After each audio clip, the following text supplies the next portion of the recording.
As a casual Muay Thai practitioner and martial artist in the beginning stages of his Muay Thai journey, I thought I'd share my personal challenges within this combat sport. In the beginning of this year I went back to Thailand to train Muay Thai. This time I trained at Worawut Muay Thai on Phangan.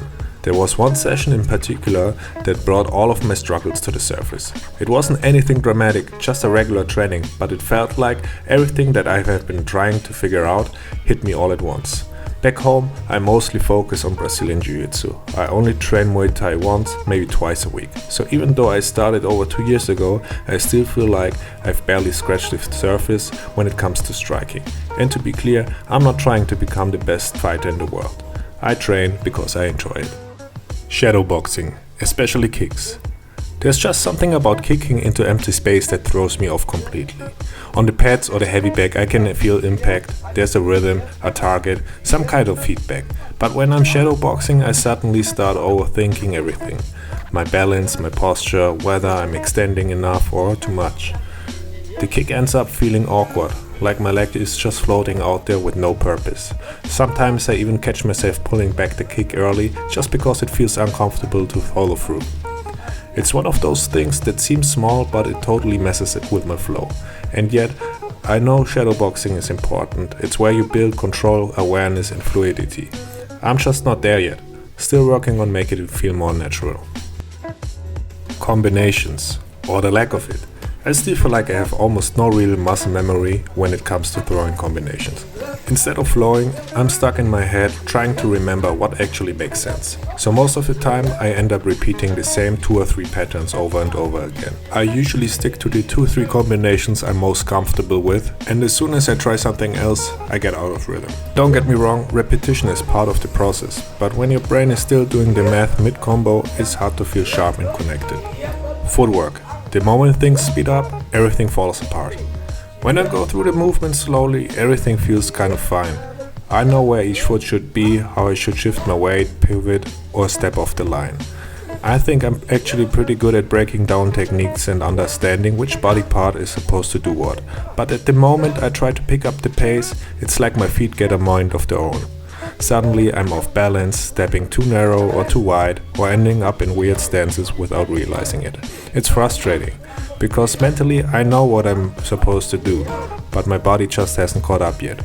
Especially in Muay Thai, where every movement flows into the next, footwork feels like the glue that holds it all together. This brings me to my next point, my lead leg. While my right kick actually feels pretty solid, at least to me, my left kick just feels off.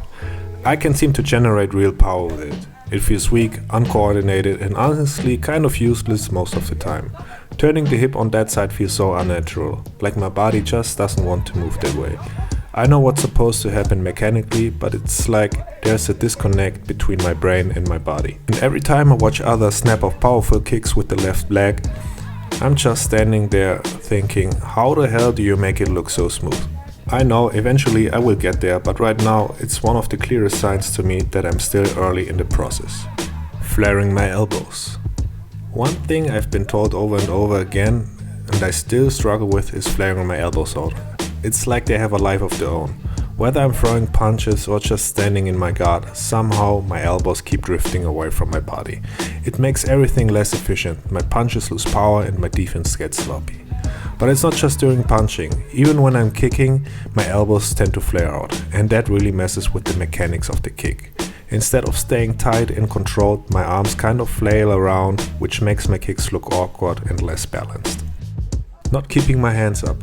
It's one of my worst habits. One of the most persistent bad habits I've developed is dropping my hands, especially during sparring. And I know exactly why. Especially in Thailand, but also back home, most of the people I train with are smaller than me. When you're always the tallest person on the mat, you start feeling like your head is naturally safe. It's not even something I decided to do. It just slowly happened. Over time, I stopped feeling the need to keep my hands up all the time.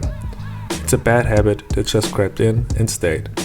During this one training session in Thailand, the head coach called me out on it multiple times. Even though I wasn't sparring with someone my size, he still noticed how exposed I was. And he was right. It doesn't matter if your partner can't reach your head. The habit itself is the problem. If I only train with a lazy guard in low-stakes situations, that's exactly what will show up when things get intense. It really made me reflect. Now, even when I'm training with smaller partners or just doing light drills, I try to stay more aware of it. I'm not aiming to be the best fighter out there, but I want my technique to feel solid. And keeping my hands up, yeah, it's basic, but it's the foundation of everything else. And honestly, that kind of sums up my Muay Thai journey so far. A lot of small things I'm still figuring out. Footwork, balance, timing, power, it's all coming together. That's the thing about Muay Thai and martial arts in general. It's all about the little things. You can skip over the basics, even if they feel repetitive or simple. The footwork, the timing, the technique. It's easy to get frustrated when things don't click right away. But that's the beauty of it. You're constantly learning, constantly evolving. There's always something to work on, and even when you feel you've hit a wall, it's just part of the process. And I think that's why I love martial arts so much these days. For me, Muay Thai is a great way to challenge myself and get better every day, even if it means taking 2 steps forward and 1 step back sometimes. It's not about being perfect or competing at the highest level for me. It's about enjoying the journey and celebrating the small wins along the way. Let me know what you're struggling with in the comments, and if one of your struggles is to recover from your Muay Thai sessions, check out my stretching and mobility routines on my channel. I got many flows tailored for martial artists that want to step up their game. Thanks for watching.